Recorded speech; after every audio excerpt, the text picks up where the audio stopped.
अस्सलाम वालेकुम, कैसे हैं आप सब। तो आज हम स्टार्ट करने जा रहे हैं एक्सरसाइज 4F का क्वेश्चन नंबर 2। तो मेरे पास ये थिंक न्यू सिलेबस मैथमेटिक्स की बुक 2 है और उसका ये चैप्टर नंबर 4 चल रहा है। मैंने इस चैप्टर के नेम से एक सेपरेट प्लेलिस्ट बनाई हुई है, उसका लिंक भी नीचे डिस्क्रिप्शन में दिया हुआ है, ताकि आप लोगों को इस चैप्टर से रिलेटेड तमाम सोल्यूशंस एक जगह पर आसानी से इसी प्लेलिस्ट में मिल सकें। इसके अलावा आपको डिस्क्रिप्शन में मेरे सोशल अकाउंट्स के लिंक यानी मेरी फेसबुक प्रोफाइल, मेरी इंस्टाग्राम प्रोफाइल और मेरा ईमेल आईडी भी मिल जाएगा। आप इन्हीं अकाउंट्स के थ्रू अपने क्वेश्चंस को, सजेशंस को मुझ तक भी पहुंचा सकते हैं। तो आइए स्टार्ट करते हैं हम क्वेश्चन नंबर 2 को। तो मैं इसकी स्टेटमेंट को रीड करने जा रहा हूँ। यहाँ पे लिखा हुआ है factorise each of the following expressions completely. तो आपको कहा जा रहा है कि क्वेश्चन नंबर 2 के डिफरेंट पार्ट्स में डिफरेंट एक्सप्रेशंस गिवन है, आपने इन तमाम एक्सप्रेशंस को फैक्टराइज करके दिखाना है। और अब आप ये चीज जानते हैं कि फैक्टराइज करने का मतलब होता है किसी भी एक्सप्रेशन को दो या दो से ज्यादा एक्सप्रेशंस की प्रोडक्ट की फॉर्म में लिख पाना। अगर आप इन एक्सप्रेशन को दो या दो से ज्यादा चीजों की प्रोडक्ट की फॉर्म में लिख पाएंगे, रिप्रेजेंट कर पाएंगे, तो ही आप कह पाएंगे कि आपने इनको फैक्टराइज किया। तो आइए स्टार्ट हम लेते हैं इसके पार्ट नंबर ए से।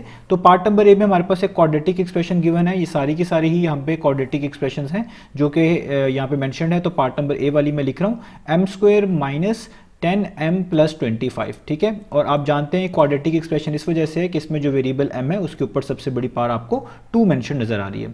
अब फैक्टराइज करने के बहुत से मेथड अवेलेबल है हमारे पास। तो हमने मिड टर्म ब्रेक मेथड भी सीखा हुआ है, और अब हम जो फॉलो कर रहे हैं इस एक्सरसाइज में वो अलजेब्रिक आइडेंटिटीज की मदद से है। यानी हमने ये देखना होता है कि हमारी एक्सप्रेशन किस अलजेब्रिक आइडेंटिटी के साथ मैच करती है। तो हमारी ये एक्सप्रेशन जिस अलजेब्रिक आइडेंटिटी के साथ मैच करेगी हम उसकी मदद से इसको फैक्टराइज भी कर सकते हैं।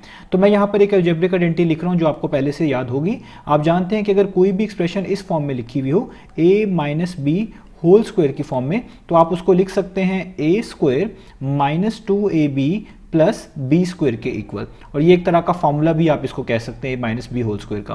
तो अगर हम नोटिस करें कि हम अपनी एक्सप्रेशन को जो यहाँ पे मेंशन्ड है m² माइनस 10m प्लस 25, इसको हम a² minus 2ab plus B square जैसा बना सकते हैं। अगर हम अपनी एक्सप्रेशन को a² minus 2ab plus B square जैसा रिप्रेजेंट कर पाए, तो इस आइडेंटिटी की मदद से अगर कोई भी चीज़ a² minus 2ab plus B square जैसी लिखी हो तो हम उसको लिख पाएंगे a minus B whole square के इक्वल। और अगर कोई चीज़ a minus B whole square जैसी लिखी हो तो उसको वापस लिख पाएंगे a² minus 2ab plus B square के इक्वल। ठीक है, तो अब हम स्टार्ट कर लेते हैं। तो हम यहाँ पे क्या करेंगे, अगर हमने इस एक्सप्रेशन को इस आइडेंटिटी की राइट साइड जैसा बनाना है तो हमें दो टर्म्स ऐसी चाहिए जिन पे इस तरीके से स्क्वायर आ रहा हो। तो यहाँ पे देखिए एक टर्म तो हमारे पास है ये m², इसको आप लिख सकते हैं m इधर ब्रैकेट्स और इसके ऊपर इस तरीके से स्क्वायर।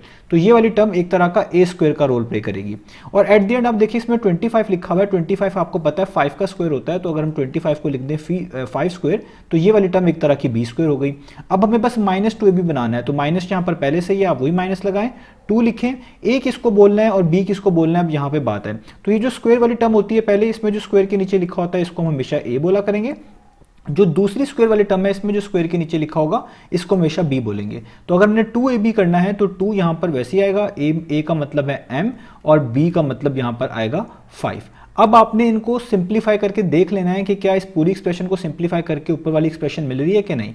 तो देखिए m² तो m² ही बनेगा, 5 का स्क्वायर 25 बन जाएगा, और ये जो मैंने 2ab किया हुआ है तो 2 टाइम्स m होता है 2m, और 2m को 5 से करूंगा तो आ जाएगा 10m, तो ये बन जाएगा। इसका मतलब हमने अपनी एक्सप्रेशन को a² minus 2ab plus B square की फॉर्म में लिख दिया। और अगर ये a² minus 2ab plus B square जैसी लिखी गई है तो अब हम इसको लिख सकते हैं a minus B whole square की फॉर्म में। तो हम यहाँ पे लिखेंगे ब्रैकेट्स, a की जगह पे आएगा m माइनस b की जगह पे आएगा ये 5 और इसका होल स्क्वायर। तो ये हमारा आंसर आ गया। आप इसी आंसर को ऐसे भी लिख सकते हैं कि m माइनस 5 का होल स्क्वायर है, इसका मतलब है m माइनस 5 दो दफा लिखा हुआ है प्रोडक्ट फॉर्म में। यानी आप इसको ऐसे भी लिख सकते हैं m minus 5 multiply by m minus 5। तो ये दो चीज़ों का एक तरह का प्रोडक्ट हो गया। तो अगर आपने अपनी एक्सप्रेशन को दो या दो से ज़्यादा की प्रोडक्ट की फॉर्म में लिख लिया, इसी को हम फैक्टराइज करना कहते हैं। तो ये आपका आंसर हो गया। तो आप ये आंसर भी लिख सकते हैं, ये भी लिख सकते हैं। मैंने इसी तरह दोनों आंसर्स क्वेश्चन नंबर 1 में भी बताए हुए हैं। तो ये पार्ट हो गया। अब चलते हैं इसके बी पार्ट की तरफ।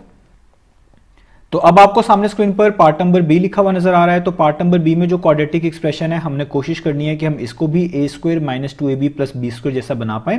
तो हमें पहले इस एक्सप्रेशन में दो टर्म्स ऐसी चाहिए जो a² और b² का रोल प्ले करें। तो जैसे आप देखें ये पहली टर्म में लिखा हुआ नजर आ रहा है 169n²। तो जो 169 है वो 13 का स्क्वायर होता है। 13 का स्क्वायर करें तो आपको क्या मिलता है 169। 13 स्क्वायर मतलब 13 मल्टीप्लाई बाय 13। तो हम 169 की जगह पे लिख दें अगर 13, n पे पहले से स्क्वायर है उसको वैसे ही लिख दें, और यहाँ पे ब्रैकेट्स लगाकर इसके ऊपर स्क्वायर कर दें तो इसका मतलब भी 169n स्क्वायर ही बनेगा, क्योंकि जब आप ये ब्रैकेट्स ओपन करेंगे स्क्वायर 13 पर आएगा, 13 का स्क्वायर 169 होगा, ये स्क्वायर n पर आएगा वो n स्क्वायर हो जाएगा, तो ये एक तरह का 169n स्क्वायर ही बन जाएगा। आगे आपको एक टर्म चाहिए जो कि b स्क्वायर जैसी दिखे, क्योंकि a स्क्वायर जैसी टर्म तो आपने ढूंढ ली है, तो वो हम 4 को कंसीडर करेंगे, क्योंकि 4 क्या होता है, 4 होता है 2 का स्क्वायर, 4 को हम लिख सकते हैं 2 का स्क्वायर, और 2 का स्क्वायर क्या होता है 4। अब हमें -2a भी बनाना है, तो हम यहाँ पे लिखेंगे -2a बोलेंगे, जो पहली आपकी स्क्वायर वाली टर्म थी उसमें जो स्क्वायर के नीचे लिखा होता है वो आपका a होता है, जो दूसरी स्क्वायर वाली टर्म आपने ढूंढी थी उसमें जो स्क्वायर के नीचे लिखा होगा वो चीज आपकी b कहलाएगी। तो 2ab का मतलब है a की जगह पे आएगा 13n और ब्रैकेट क्लोज, और b की जगह पे आएगा 2। अब आपने इसको लाजमी सॉल्व करके देखना है, ये सॉल्व करके ये मिड टर्म बननी चाहिए। तो आप देखें 2 13 टाइम्स कितना होता है, वो होता है 26n, क्योंकि n भी है तो 2 13n टाइम्स हो जाएगा 26n, और 26n को 2 से मल्टीप्लाई करेंगे तो 52n ही आता है। और ये दो टर्म्स तो मैं पहले ही बता चुका हूँ, 2 स्क्वायर 4 होता है, 13n का ये होल स्क्वायर एक तरह का 169n स्क्वायर ही देगा। तो ये एक तरह का बन गया a square minus 2ab plus B square. तो a square minus 2ab plus B square जैसा कुछ भी लिखा हो उसको हम लिख सकते हैं a minus B whole square के इक्वल, तो हम इसको लिख लेंगे a यानी 13n माइनस b यानी 2, और इस पे क्या आ जाएगा होल स्क्वायर। इसी आंसर को आप ऐसे भी लिख सकते हैं, इस स्क्वायर का मतलब है ये दो चीज़ों का प्रोडक्ट है, यानी 13n माइनस 2 को 13n माइनस 2 से मल्टीप्लाई किया होगा तो स्क्वायर आया होगा, तो आप इसको ऐसे भी लिख सकते हैं 13n minus 2 multiply by 13n minus 2। ये दोनों आंसर्स बिल्कुल करेक्ट हैं। तो देखिए आपने अपने एक्सप्रेशन को दो चीज़ों की प्रोडक्ट के फॉर्म में लिख दिया, तो इसी को कहते हैं फैक्टराइज करना। ये जो मैं यहाँ पे मेंशन कर रहा हूँ a 2ab और b, आपको लिखने की जरूरत नहीं है, जस्ट मैं आपको समझाने के लिए बता रहा हूँ। a पार्ट में भी मैंने इसको समझाने के लिए बताया। तो ये बी पार्ट हो गया, अब चलते हैं इसके सी पार्ट की तरफ। तो अब हम पार्ट नंबर सी कर लेते हैं। तो पार्ट नंबर सी में जो हमारे पास एक्सप्रेशन गिवन है, हमने कोशिश करनी है कि इसको भी a square minus 2ab plus B square जैसा बना पाएं। तो स्टार्ट करते हैं। पहले हमें दो टर्म्स चाहिए होंगी जो कि a स्क्वायर और b स्क्वायर का रोल प्ले करें। तो आप यहाँ पे इस पहली टर्म को देखें जो कि लिखा हुआ एक नंबर 81। आप जानते हैं 9 का स्क्वायर करने से 81 आता है, तो आप इसको लिख सकते हैं 9 रेज टू पार्ट 2। ये मैंने क्यों लिखा, ताकि मेरी टर्म a स्क्वायर जैसी दिखे, तो ये एक तरह का a स्क्वायर वाली टर्म हो गई। अब मुझे इसी तरह की एक और टर्म ढूंढनी है जिसको मैं b स्क्वायर कह सकूं।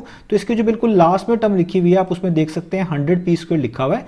100 एक परफेक्ट स्क्वायर नंबर है, यानी अगर आप एक नंबर 10 का स्क्वायर करें तो ये बन जाता है। तो आप इसको लिख सकते हैं 10, p पे पहले से ही स्क्वायर है तो p लिख दें, और इधर राउंड ब्रैकेट्स लगाकर इस तरह ऊपर होल स्क्वायर लगा दें।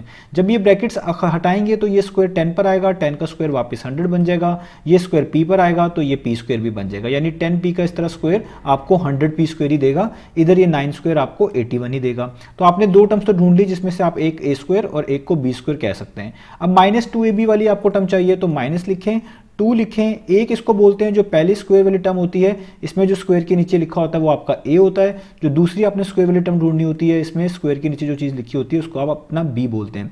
ये आपको a b लिखने की जरूरत नहीं है, जस्ट समझाने के लिए बता रहा हूँ। तो 2ab का मतलब होगा 2 टाइम्स ऑफ 9 और टाइम्स ऑफ 10p, क्योंकि आपने a कहा हुआ है 9 को, b कहा हुआ है 10p को। अब आप इसको भी सॉल्व करके देखें। 2 9 टाइम्स कितना होगा 18, और 18 को 10p टाइम्स करूंगा तो वो हो जाएगा 180p। तो देखिए ये मिड टर्म भी बन गई। इसका मतलब आपकी एक्सप्रेशन को a square minus 2ab plus B square की फॉर्म में हमने रिप्रेजेंट कर दिया है। ये लिखी जा सकती है। तो अगर कोई चीज़ a square minus 2ab plus B square की जैसे लिखी हो तो इस आइडेंटिटी की मदद से आप उसको a minus B whole square लिख सकते हैं। तो आप इसको लिख देंगे a यानी 9 माइनस b यानी 10p, और इस पे इस तरीके से स्क्वायर। इसी आंसर को आप ऐसे भी लिख सकते हैं 9 minus 10p multiply by 9 minus 10p, क्योंकि ये किसी चीज़ पे स्क्वायर हो इसका मतलब वो दो दफ़ा इस तरह मल्टीप्लाई हो रहा होता है। तो आपने अपनी एक्सप्रेशन को दो चीज़ों के प्रोडक्ट में रिप्रेजेंट कर दिया है, इसी को फैक्टराइज करना करते हैं तो ये कहते हैं। तो ये सी पार्ट हो गया। अब चलते हैं इसके नेक्स्ट पार्ट की तरफ।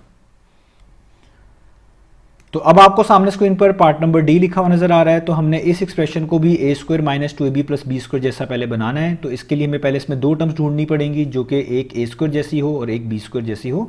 तो हम यहाँ पर पहली टर्म से स्टार्ट लेते हैं। पहली टर्म में आप देखें 49 लिखा हुआ है। 49 7 का स्क्वायर होता है, 7 का स्क्वायर करने से 49 आता है, तो आप यहाँ पे 7 लिख लें। क्यू पे पहले से स्क्वायर है, क्यू को इसके साथ लिख दें और यहाँ पे ब्रैकेट्स लगाकर इस तरह होल पार्ट 2 लिख दें। तो इधर आप जब ब्रैकेट्स ओपन करेंगे ये स्क्वायर 7 पर आएगा, 7 का स्क्वायर वापस 49 बन जाएगा, और यही स्क्वायर क्यू पर भी आएगा तो वो वापस क्यू स्क्वायर बन जाएगा, यानी आप 49 क्यू स्क्वायर को इस तरह राउंड ब्रैकेट 7q का होल स्क्वायर की फॉर्म में लिख सकते हैं। ये वाली टर्म एक तरह की आपके पास ए स्क्वायर का रोल प्ले करेगी। अब हमने एक और टर्म ढूंढनी है जिसको हम बी स्क्वायर जैसा कह सकें, तो इसके जो बिल्कुल लास्ट में टर्म लिखी हुई है 9r स्क्वायर, इसमें 9 आप जानते हैं 3 का स्क्वायर होता है, आप 3 लिख दें, r पे पहले से स्क्वायर है वो उसके साथ लिख दें और इस तरह ब्रैकेट्स लगाकर इसके ऊपर भी स्क्वायर कर दें। तो जब ये स्क्वायर आप ब्रैकेट्स ओपन करेंगे, स्क्वायर पे जब 3 पर आएगा तो ये वापस 9 बन जाएगा, यही स्क्वायर जब r पे आएगा तो r स्क्वायर हो जाएगा। इसका मतलब 9r स्क्वायर को आप 3r और इस तरह ब्रैकेट्स के ऊपर होल स्क्वायर की फॉर्म में रिप्रेजेंट कर सकते हैं। तो अब देखें ये जो स्क्वायर वाली पहली टर्म होती है इसमें जो स्क्वायर के नीचे लिखा होता है इसको हम a बोलते हैं, जो स्क्वायर वाली दूसरी टर्म होती है इसमें जो स्क्वायर के नीचे लिखा होता है इसको हम b बोलते हैं। a हो गया 7q और b हो गया 3r। अब a स्क्वायर और b स्क्वायर ढूंढ लिया तो -2ab बनाना है, तो आप लिखिए माइनस, क्योंकि यहाँ पे भी माइनस ही है, 2a का मतलब ये वाली टर्म 7q और b का मतलब ये वाली टर्म 3r। उसको आपने सॉल्व करके लाजमी देख लेना है। तो 2 7 टाइम्स 14 होता है, इसके साथ q है तो 14q हो जाएगा। 14q को 3r से मल्टीप्लाई करेंगे तो 42qr आ जाएगा, और देखें ऊपर भी 42qr ही लिखा हुआ है। तो जब ये सब चीज़ें मैच कर गई इसका मतलब आपने अपनी एक्सप्रेशन को a square minus 2ab plus B square की फॉर्म में लिख दिया। और अगर आपकी expression a square minus 2ab plus B square की फॉर्म में लिखी जा चुकी है तो आप इसको लिख सकते हैं a minus B whole square की फॉर्म में। तो आप यहाँ पे ब्रैकेट्स लिखेंगे, a है आपके पास 7q, माइनस का साइन, b है आपके पास 3r और इस पर आ जाएगा होल स्क्वायर। तो ये आपका आंसर आ गया। इसी आंसर को आप इस फॉर्म में भी लिख सकते हैं, इस पर स्क्वायर का मतलब है ये दो चीज़ों का प्रोडक्ट है, यानी अगर आप 7q माइनस 3r को अपने आप ही से यानी 7q माइनस 3r से ही मल्टीप्लाई कर दें तभी 7q माइनस 3r का होल स्क्वायर आता है। तो आप अपनी एक्सप्रेशन को इस फॉर्म में भी लिख सकते हैं, दोनों आंसर ठीक हैं। तो ये आपकी ने अपनी एक्सप्रेशन को दो चीज़ों की प्रोडक्ट की फॉर्म में लिख दिया, इसी को हम फैक्टराइज करना कहते हैं। तो उम्मीद है आपको तमाम के तमाम सोल्यूशन समझ आ गए होंगे। इंशाल्लाह हम नेक्स्ट वीडियो में मिलेंगे बाकी सोल्यूशंस के साथ।